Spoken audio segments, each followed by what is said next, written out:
Captain Lisa Martinez stood on the bridge of the Pioneer's Edge. She looked out at the stars through the big window. Today was different from any other day in human history. Today, humans would meet aliens for the first time. The ship had traveled for 6 months to reach this place. It was a space station near Proxima Centauri. The aliens had built it just for this meeting. Lisa felt nervous but excited. Her hands were a little shaky as she held her coffee cup. "Captain, we're getting a message from the station," said Lieutenant Amy Foster. She was young but very smart. Amy worked at the communication station on the bridge. Lisa walked over to Amy's station. "Put it on the main screen," she said. A strange face appeared on the screen. It had 4 eyes and blue skin. The creature spoke in perfect English, which surprised Lisa. "Welcome, humans from Earth. I am Commander Zolak of the Galactic Consortium. We have been waiting to meet you for a long time." Lisa stepped forward. "Thank you, Commander Zolak. I am Captain Lisa Martinez. We are happy to be here. Please dock at Port 7. We have prepared a special meeting room for our talks." The screen went dark. Lisa turned to her crew. "Well, everyone, this is it. Dr. Brooks, are you ready?" Dr. Kevin Brooks was the ship's expert on alien life. He had studied every piece of information they had about other species. He was a tall man with gray hair and kind eyes. "As ready as anyone can be for something like this," Kevin said with a smile. "I've been dreaming about this day since I was a child." The Pioneer's Edge slowly moved toward the space station. It was huge, much bigger than anything humans had ever built. The station had many different sections. Each part looked like it was built by different aliens. As they docked, Lisa felt her heart beating fast. She, Kevin, and Amy would go to the meeting. The rest of the crew would stay on the ship. The airlock opened with a soft hiss. 3 aliens stood waiting for them. One was Zolak, who they had talked to before. The other 2 looked completely different. One alien was very tall and thin. It looked like it was made of crystal. Light moved through its body in pretty patterns. The other alien was short and furry, with 6 arms and big yellow eyes. "Welcome aboard," said Zolak. "Let me introduce my friends. This is Resonance of Crystal Song from the Zephyrian Empire, and this is Trader Flufix from the Khemri Union." The crystal alien made a sound like singing bells. The furry alien waved all 6 arms at once. "We are honored to meet you," Lisa said. She tried to bow like she had practiced. They walked through long halls filled with strange lights and sounds. Lisa saw many different aliens working at various jobs. Some had tentacles instead of arms. Others floated in the air without wings. "How many species are in the consortium?" Kevin asked. 207, Zolak answered. "We come from all parts of the galaxy. Well, almost all parts." Amy noticed something strange. "Why did you build this station so far from Earth? It would have been easier to meet closer to our home." The 3 aliens stopped walking. They looked at each other in a way that made Lisa feel uncomfortable. "That is complicated," Zolak said slowly. "We cannot travel close to your home system." "Cannot, or will not?" Kevin asked. He was always curious about everything. Flufix spoke. For the first time, its voice was high and squeaky. "Both. The old laws forbid it. Even we do not break the old laws." "What old laws?" Lisa asked. The crystal alien made sad music sounds. "Laws older than my species. We have lived for 50,000 of your years, but these laws are much older." They reached the meeting room. It was round with a big table in the middle. The walls showed pictures of space. Lisa could see Earth's sun as a tiny dot in the distance. As they sat down, Zolak brought out what looked like a map of the galaxy. But Lisa noticed something strange. There was a big empty circle where Earth's solar system should be. "This is our galaxy map," Zolak explained. "We use it for trade and travel." "Why is our area blank?" Amy asked, pointing at the empty space. "The Aliens became very quiet. Flufix's fur stood up straight. The crystal alien's lights dimmed. "Your system is marked as forbidden," Zolak said quietly. "No ship may enter that space, except yours." "Forbidden by who?" Lisa demanded. "By the Eldest ones," the crystal alien sang sadly. "They were here before all of us. Before the first star died. They left markers around your world. We dare not cross them." Kevin leaned forward. "These markers, do they still work?" "Oh yes," Flufix squeaked. "They watch everything. They know when we come close. Most species learn quickly to stay away. But you let humans travel freely," Amy said. "The markers recognize your ships," Zolak explained. "They do not stop you. Only us." Lisa felt confused and a little scared. "What do these markers do to you?" The three aliens looked at each other again. Fear showed in their eyes, all 16 of them. "Ships that ignore the warnings simply disappear," Zolak whispered. "They are never seen again." "The Vorthok tried once," added the crystal alien. "They are the oldest and strongest of us all. 5 of their best ships vanished without a trace." "When was this?" Kevin asked, taking notes on his tablet. 3,000 years ago, Flufix said. "The Vorthok never speak of it, but we all know." Lisa stood up and walked to the window. She could see her home star in the distance. It looked so small and normal. Nothing about it seemed dangerous or forbidden. "Commander Zolak, I need to ask you something important," she said, turning back to the table. "In all your thousands of years of space travel, have you ever seen anything like this before? A whole system that's forbidden?" "Never," Zolak said firmly. "Your Earth is unique in all the galaxy." The crystal alien made soft, worried sounds. "There are legends, old stories, passed down through the ages. They speak of the world where the first children sleep." "First children?" Amy asked. "We do not know what it means," Flufix admitted. "The stories are very old. Some say the first children will wake up someday. Others say they are already awake and watching." Kevin stopped writing and looked up. "Watching for what?" "We do not know," Zolak said. "But every species learns the same lesson. Do not go near the blue world. Do not wake what sleeps there." Lisa felt a chill run down her back. Earth, her beautiful home planet, was apparently something that scared aliens who had traveled the stars for thousands of years. "We need to go back and report this," she said finally. "But first, can you show us these markers you talk about?" The aliens agreed, but Lisa could see they were nervous about it. As they prepared to leave the station, she wondered what secrets Earth was hiding, and why even the oldest species in the galaxy were afraid to find out. Dr. Rachel Stone wiped sweat from her face as she climbed out of the dig site. The Egyptian sun was hot, but that was not why she was sweating. What her team had found deep under the sand was impossible. She had been an archaeologist for 20 years. She had dug up ancient cities and old tombs, but nothing had prepared her for this. "Jake, come look at this," she called to her partner. Jake Thompson was a big man who used to be a soldier. Now he studied old buildings and how they were made. He was the best at figuring out how ancient people built things. Jake climbed down into the hole they had been digging for 3 weeks. The hole was now 30 feet deep.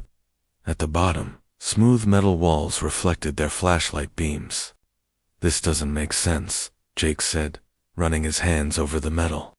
"This stuff is stronger than anything we can make today. But look at the markings."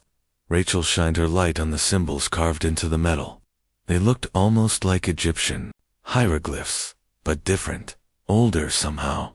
"The carbon dating results came back yesterday," Rachel said quietly. "Jake, this metal is 200,000 years old." Jake stopped touching the wall. "That's impossible. Humans were barely using stone tools 200,000 years ago." "I know, but the tests don't lie. And look at this." Rachel led him to a section of wall where the metal had been cut. The edges were perfectly smooth, like someone had used a laser. but the cut was old, covered in dust that had built up over thousands of years. Someone was here before us, Jake said slowly. Someone with technology we're only starting to understand. They climbed back up to the surface. The rest of their team was working on other parts of the site. Dr. Sophie Davis had just arrived from her underwater dig site in the Pacific Ocean. Sophie was a marine archaeologist. She studied things that were underwater. Her dark hair was still wet from diving, and she looked excited. "Rachel, you need to see what we found," Sophie said, pulling out her tablet. "Look at these pictures." The tablet showed images of ruins on the ocean floor. But these were not like any ancient ruins Rachel had ever seen. They were made of the same smooth metal that was buried in the Egyptian desert. "Where did you find these?" Rachel asked. 3 miles down in the Pacific, near Hawaii. But that's not the strangest part. Sophie swiped to the next picture. "Look at this." The new image showed blast marks on the ocean floor. The rocks were melted and twisted. It looked like something had exploded with enormous force. "This damage was done from space," Sophie explained. "Something hit the ocean floor from orbit. The blast was so powerful it melted solid rock." Jake frowned. "How old are these blast marks?"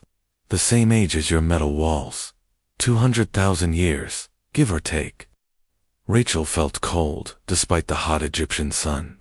"Sophie, show her the other sites." Sophie swiped through more pictures. Ruins under the ocean near Japan. More metal structures buried in Antarctica. Blast marks in the Amazon rainforest that were hidden under thick jungle. "It's all over the world," Sophie said. "Everywhere we look, we find traces of the same civilization.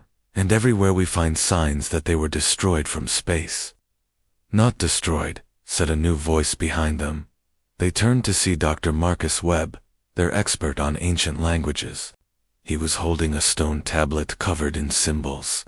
"What do you mean?" Rachel asked. Marcus set the tablet on their work table. "I've been studying the symbols we found in all the sites. This tablet explains what happened." He pointed to different symbols as he spoke. "This symbol means return. This one means home. And this one is interesting. It means choice." "Choice?" Jake asked. "According to this tablet, the ancient people were not destroyed. They chose to leave. The symbols say they returned to the Great Mother and became one with the sleeping earth." Sophie looked confused.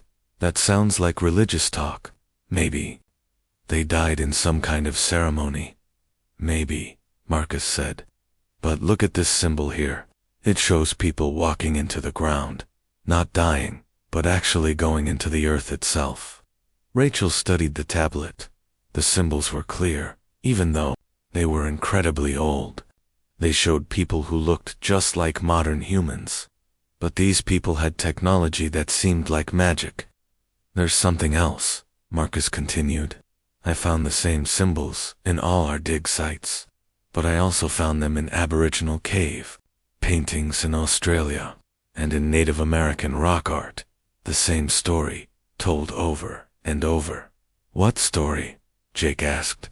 "The story of the people who came from the earth and will return to the earth. The people who sleep under the ground and wake up when they are needed." Rachel felt a chill. "Marcus, are you saying that these ancient people are still alive, underground?" "I don't know, but the symbols suggest they can come back. And according to the Aboriginal stories, they will come back when the earth is in danger." Sophie pulled out her phone. "I need to call the team in Hawaii. We found something else yesterday, but I didn't think it was important until now." She dialed a number and waited. "Hi, Tom. It's Sophie. Remember that strange reading we got from the deep scanner? The one that looked like metal structures going down for miles. I need you to run that scan again." Rachel watched Sophie's face change as she listened to the response. "Are you sure?" Sophie asked. "Miles down? How deep exactly?" Sophie hung up and looked at the others with wide eyes. "The metal structures under Hawaii go down for 50 miles. Tom says the scanner can't find the bottom, And there's something else. The structures are giving off a faint energy signal. What kind of energy? Jake asked. Unknown. But it's getting stronger.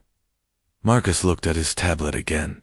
According to these symbols, the ancient people built their cities deep underground.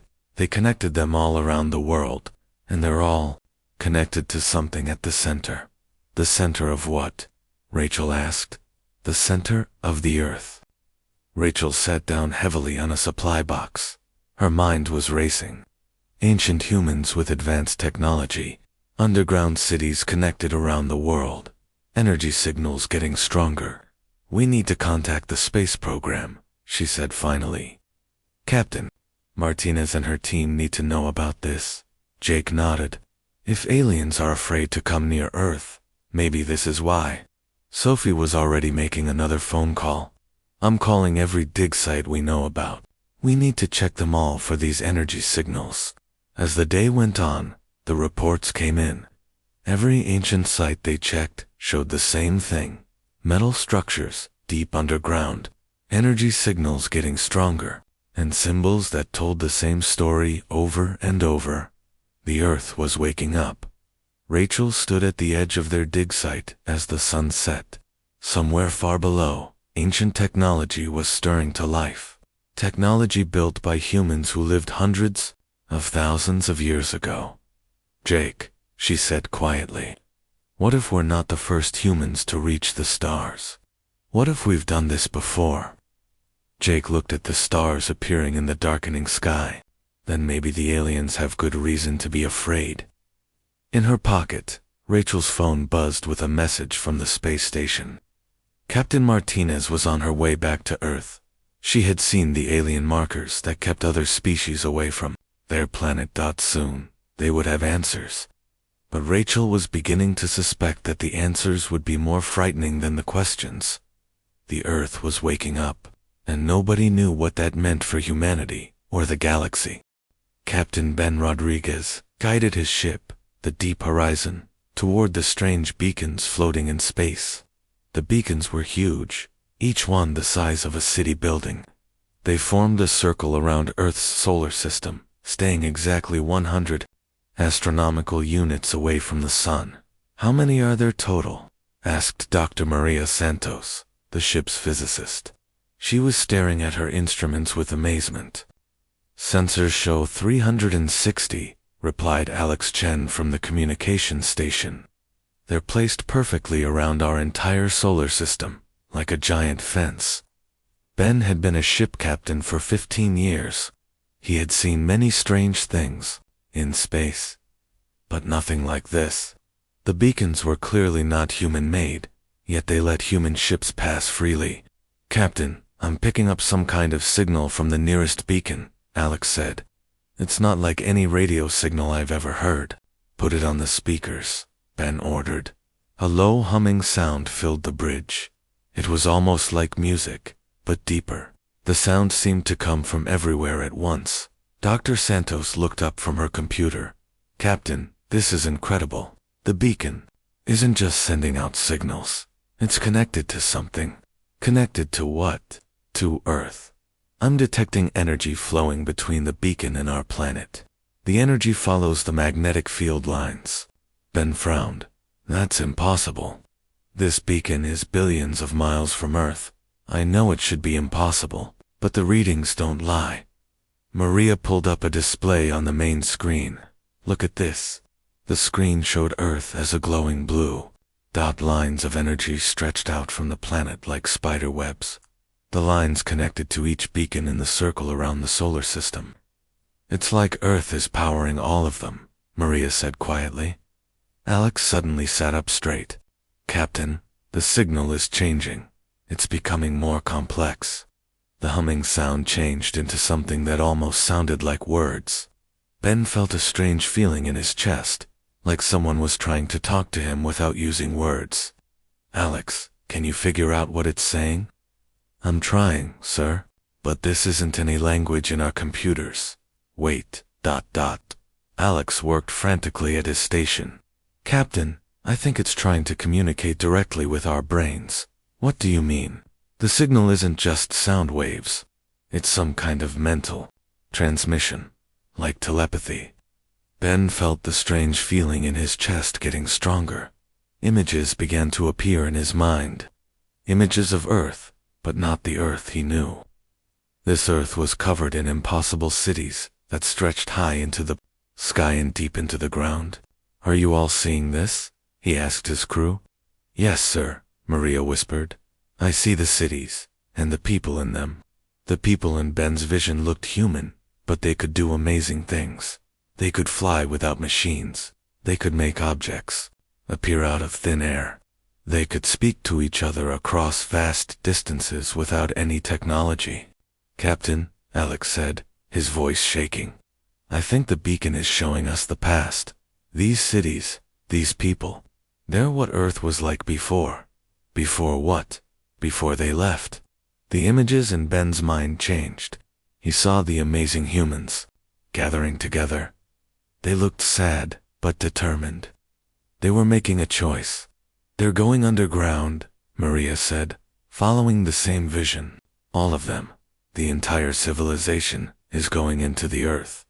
Ben watched as the flying cities slowly descended. The people walked into openings in the ground, but they weren't dying. They were merging with something larger than themselves.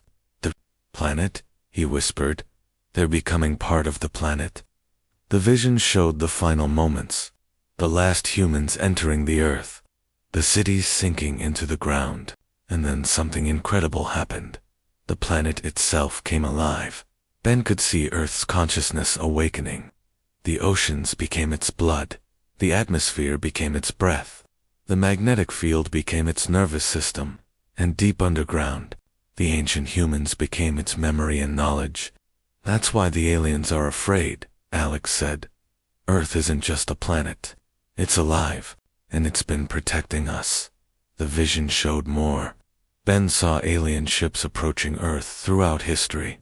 Each time, strange things happened to stop them. Solar flares that destroyed their electronics. Gravitational anomalies that pulled them off course. Sometimes the ships simply vanished. "Earth has been defending itself," Maria said, "for hundreds of thousands of years."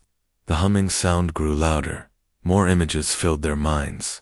This time, they saw the present day. They saw human children, being born with abilities their parents didn't have. Children who could sense things others couldn't. Children who sometimes knew things they had never learned. "It's starting again," Ben realized.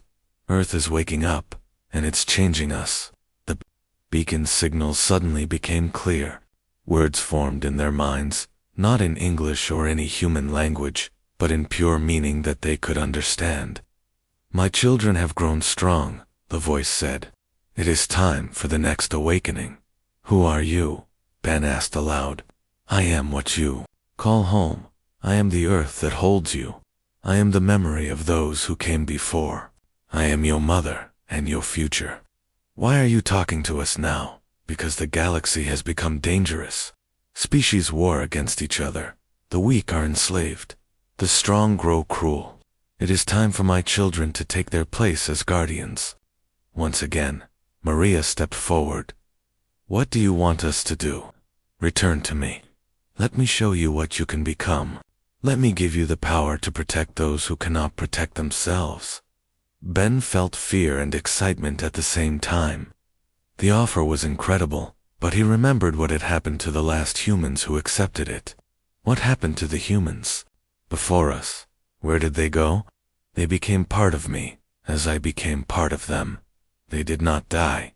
They evolved, and now they sleep, waiting for the time when they are needed again." "Are you saying they're still alive, underground? Life and death are small concepts. They exist in a way beyond your current understanding. But yes, in a way, they live. And soon, you will have the choice to join them, or to remain as you are." Alex checked his instruments. "Captain, the beacon is doing something.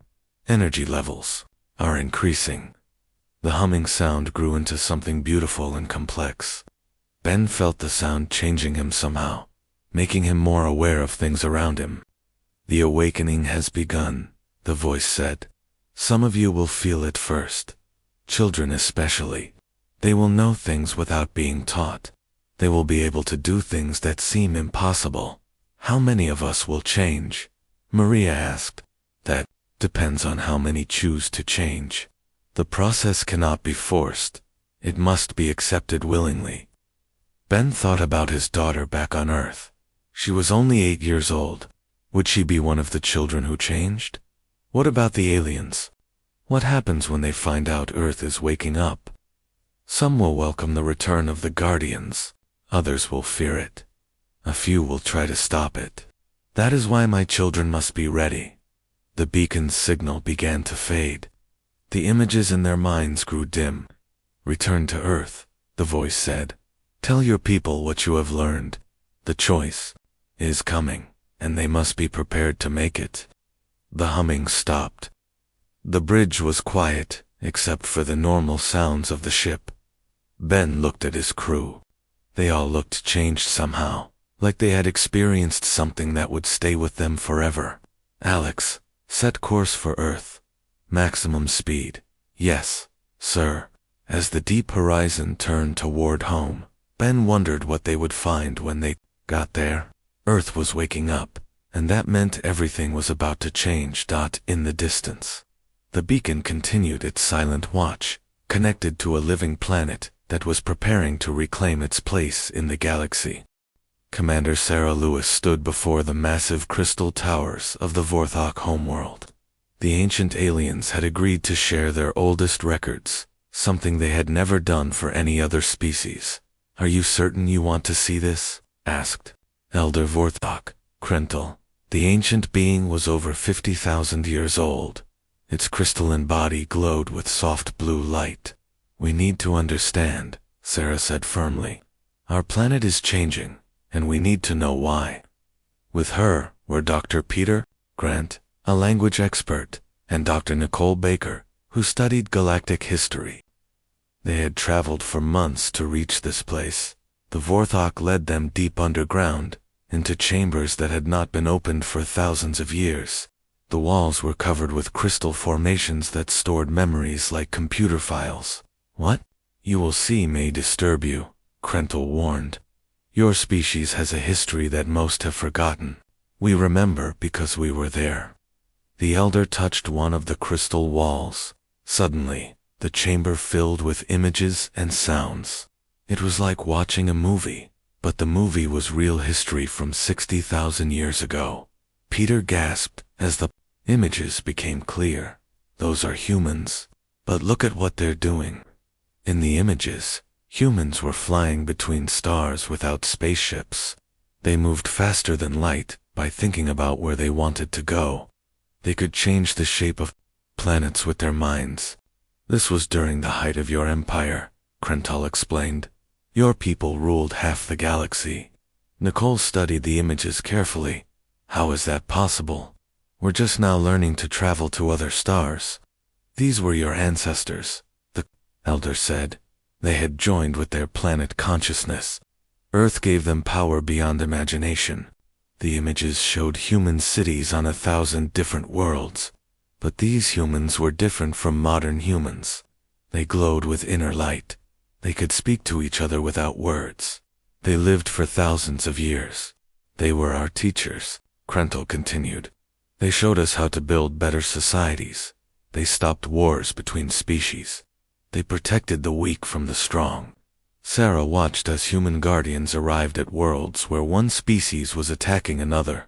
The humans didn't fight. They simply appeared, and the fighting stopped. Their presence was enough to end conflicts. Why were they so powerful? Peter asked.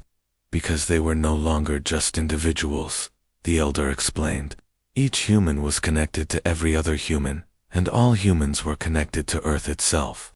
When they thought, the planet thought with them. When they acted, they had the power of an entire world behind them. The images changed to show the Vorthok homeworld as it was 60,000 years ago. It was a brutal place where the strong enslaved the weak. Then human guardians arrived. Your ancestors gave us a choice, Krental said. Change our ways, or face the consequences. We chose to change. What would the consequences have been? Nicole asked. The Elder's light dimmed. Complete removal from the galaxy. Your ancestors could move entire star systems. They could make suns go out. They could trap entire species in pocket dimensions. No one was powerful enough to oppose them. Sarah felt amazed and terrified at the same time. If humans were so powerful, what happened? Why did the Empire end? The images showed a great gathering of humans from across the galaxy. They were debating something important. They realized they had become too powerful, Krentel explained. Other species were no longer growing or learning. Everyone depended on human guardians to solve problems. Your ancestors saw that their presence was making the galaxy weak. In the images, the human leaders made a difficult decision. They would return to Earth and enter the Great Sleep. They would let other species learn to solve their own problems. But they left warnings, the Elder continued. If any species became too cruel or powerful, if genocide returned to the galaxy, they would wake up. Peter was writing notes as fast as he could. The beacons around Earth, are they part of this system? Yes. They watch everything that happens in the galaxy. They have been recording every war, every act of cruelty, every species that has been destroyed. The images showed the final days of the human empire. Millions of humans returning to Earth, cities being abandoned on distant worlds. And then the great merging dots. Sarah watched in awe as the humans walked into the Earth itself. But they weren't dying. They were joining with something vast and alive. Earth's consciousness, she whispered. Your planet is alive, Krental confirmed. It chose humanity as its children. When humans joined with it, they became part of something greater than any individual species. The images showed Earth after the merging. From space, it looked like a normal planet. But sometimes, when alien ships came too close, strange things happened. Ships would malfunction. Crews would have nightmares. Some ships simply vanished. We learned quickly to stay away, the Elder said. But we also learned to watch for signs of awakening. What signs? Nicole asked. Unusual births among your species. Children with abilities they should not have. Strange energy readings from your planet. And most importantly, contact between Earth consciousness and humans in space. Sarah felt cold. Captain Rodriguez made contact with one of the beacons 3 days ago. Then it has begun, Krentel said quietly. The Great Awakening. Your ancestors are stirring. The images changed to show more recent events. Species that had committed genocide over the past 1,000 years. Worlds where the strong enslaved the weak. Wars that had destroyed entire civilizations. The galaxy has become cruel again, the Elder explained. Your planet has been watching, recording, waiting. Waiting for what? Peter asked. For the moment when intervention becomes necessary. That moment has arrived. Sarah studied the final images. They showed Earth as it was now, with energy building deep underground. The beacons were glowing brighter. And in cities around Earth, children were beginning to show strange abilities. How long do we have before the full awakening? Sarah asked. It has already started, Krentel said. Within 1 of your years, the first new guardians will emerge. Within 10 years, Earth will reclaim its place as protector of the galaxy. What? Should we tell our people? The Elder's crystals pulsed thoughtfully. Tell them the truth. They have a choice to make. Join with Earth consciousness and become guardians again, or remain as they are and watch others take up that role. Will everyone have the choice? No. Earth consciousness chooses carefully. It looks for those who care more about others than themselves. Those who would use power to protect rather than to rule. Nicole closed her notebook.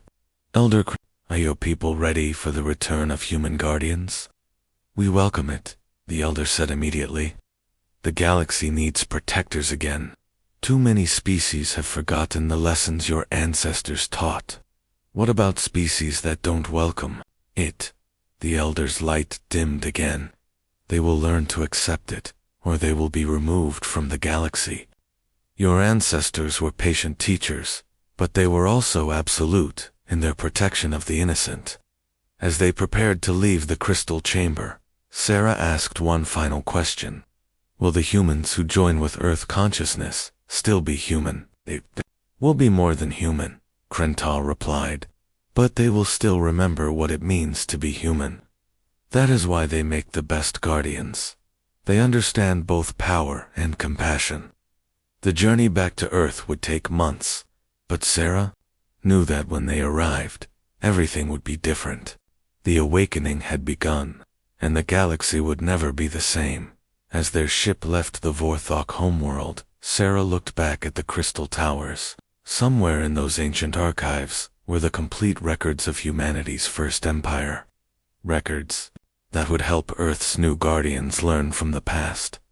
The eldest species remembered everything, and now, humanity was about to reclaim its forgotten heritage. Captain Lisa Martinez stood in the United Nations building, but she felt like she was somewhere else entirely. 2 months had passed since Earth's consciousness had first spoken to humans in space. Now the planet was talking to people everywhere. The energy readings are off the charts, reported Dr. Kelly Adams, Earth's new science advisor.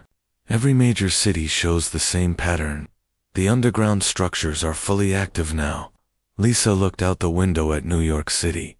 It looked normal, but she knew better. Deep underground ancient technology was connecting with modern human minds. Children around the world were developing abilities that seemed impossible. How many have been contacted so far? Lisa asked. About 50,000 worldwide, Kelly replied. Mostly children under 16, but some adults too. The pattern seems to be people who naturally care about others more than themselves. The door opened and Tony Clark walked in. He had been the first adult to fully accept Earth's offer. The change in him was remarkable. Tony looked the same on the outside, but his eyes held a depth that hadn't been there before. When he spoke, it was like hearing two voices at once, his own and something much older and wiser. The planet wants to talk to the UN Assembly, Tony said simply. It's time to explain everything to world leaders. Lisa nodded. She had been chosen as Earth's primary spokesperson, though she still wasn't sure why. Are they ready to hear it? They'll have to be. Events in the galaxy are moving quickly. 3 species have declared war on each other in the past week. The consortium is falling apart. Kelly pulled up a holographic display. Our deep space sensors are picking up massive fleet movements. Some species are gathering their armies. Others are fleeing to the edge of the galaxy. They know what's coming, Tony said. The older species remember the last time Earth was active. They're either preparing to fight or getting ready to hide. An hour later, Lisa stood before the largest gathering of world leaders in history. Every nation had sent representatives. The assembly hall was packed. Ladies and gentlemen, Lisa began, what I'm about to tell you will sound impossible, but everything can be verified by your own scientists. She gestured to the large screen behind her. Images appeared, showing the underground structures that had been found around the world. Our planet is alive. It has been alive for millions of years, and it has been protecting humanity since we first appeared. Murmurs filled the assembly hall. The President of the United States leaned forward in his seat. 6 months ago, we made first contact with alien species. What we learned is that they are all afraid to come near Earth. Now we know why. The screen showed images from the Vorthok archives. Ancient humans flying between stars. Cities on distant worlds. The great empire that had ruled half the galaxy. We have done this before, Lisa continued. Hundreds of thousands of years ago, humans joined with Earth's consciousness and became guardians of the galaxy. They ended wars, protected the innocent, and kept peace among the stars. The Chinese premier stood up. You're asking us to believe that our ancestors were gods, not gods, Lisa replied. Just humans who chose to become something more. and now Earth is offering us the same choice. Tony stepped forward. His presence seemed to fill the room with calm energy. I have joined with Earth consciousness, he said. I am still myself, but I am also part of something greater. I can show you what that means. He held out his hand. Light began to glow around his fingers. The light took shape, forming a perfect miniature Earth that floated above his palm. The assembly hall fell silent. This is not magic, Tony explained. This is what humans can do when they work together with planetary consciousness. We can manipulate matter and energy. We can travel instantly across vast distances. We can speak mind to mind. The floating Earth dissolved back into light. But most importantly, Tony continued, we can protect those who cannot protect themselves. Lisa brought up new images on the screen. These are current events in our galaxy. The Zephyrian Empire is enslaving smaller species. The Khemri Union is committing genocide against the Altair colonies. 3 different wars have started in the past month. The galaxy needs guardians again, she said. Earth is asking for volunteers. The Russian president raised her hand. What exactly are you asking us to do? Those who choose to join with Earth consciousness will become the new guardians, Lisa explained. You will gain incredible abilities, but you will also take on the responsibility of protecting innocent life throughout the galaxy. And those who choose not to, life will continue as normal. Earth will not force anyone to change, but the planet will choose new guardians from those who are willing. A young girl's voice suddenly filled the assembly hall, though no child was present. Leaders of humanity, the voice said, I am Earth. I am your home and your mother. I speak to you now because the galaxy is in danger. Every person in the room felt the voice in their minds as well as their ears. My first children, your ancestors, chose to sleep when their work was done. They hoped other species would learn to live in peace. That hope has failed. Images filled everyone's minds. Worlds burning, species being destroyed, the weak being enslaved by the strong. I have watched for 200,000 years. I have recorded every cruelty, every act of genocide, every species driven to extinction. The time for patience has ended. The voice became stronger, more commanding. I offer you the same choice I offered your ancestors. Join with me and become guardians of all life, or remain as you are and watch others take up this burden. How many of us would you choose? Asked the Secretary General. Those who are worthy? Well, no. The choice comes from within, not from me. But I estimate 1% of your population will feel the calling. Lisa stepped forward again. That's about 80 million people worldwide, enough to patrol the entire galaxy and keep peace among thousands of species. What happens to those who refuse? Asked the German Chancellor. Nothing, Earth's voice replied. You will continue to live, as you always have. But you will be protected by those who chose to become guardians. Tony nodded. I can answer questions about the experience. The joining is not painful. You remain yourself, but you become connected to something vast and caring. You gain abilities you never imagined, but you also gain a deep understanding of your responsibility to use those abilities wisely. Over the next hour, world leaders asked hundreds of questions. Earth answered them all with patience and honesty. Finally, the Secretary General stood up. When must we decide? The choice is already being made, Earth replied. Around your world, those who are ready are feeling the call. Children especially are responding. They will be the first of the new guardians. Lisa felt a warm sensation in her chest. She realized she was feeling the call herself. The awakening accelerates, Earth continued. Within days, the first new guardians will emerge fully transformed. Within weeks, they will travel to the stars to announce the return of Earth's protection. What about the aliens who don't want us back? Asked the Japanese Prime Minister. They will be given the same choice your ancestors gave to all species, Earth replied. Change your ways, or be removed from the galaxy.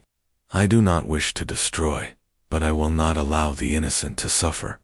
As the assembly ended, Lisa felt the changes beginning in herself.